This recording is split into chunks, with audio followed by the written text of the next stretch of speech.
સરકાર આ બાબત જાણે છે, એમને વિધાનસભાની અંદર સ્વીકારી છે અને એવું કહે છે કે અમે કાર્યવાહી કરવાના છીએ.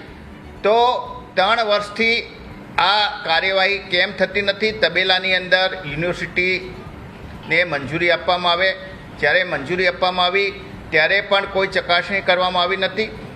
એટલે રાજ્ય સરકાર જે રીતે ઉચ્ચ શિક્ષણ આપતી સંસ્થાઓને ખોટી રીતે ગુણવત્તા સિવાયની યુનિવર્સિટીને મંજૂરી આપી દે છે, એના લીધે વિદ્યાર્થીઓને નુકસાન થાય છે. પાટણ યુનિવર્સિટી, હેમચંદ્રાચાર્ય યુનિવર્સિટી તો વર્ષોથી જે વખતે બની ત્યારથી ત્યાં જ છે, પણ બીજા એના અનેક ભાગોમાં જે કામ કરવાનું થતું હોય એની ભરતીના કે અનેક ગોટાળા ભૂતકાળની અંદર વિદ્યાર્થીઓ માટેના પણ, વિદ્યાર્થીનીઓની સુરક્ષા માટેના પણ ભયંકર પ્રશ્નો બનેલા હતા.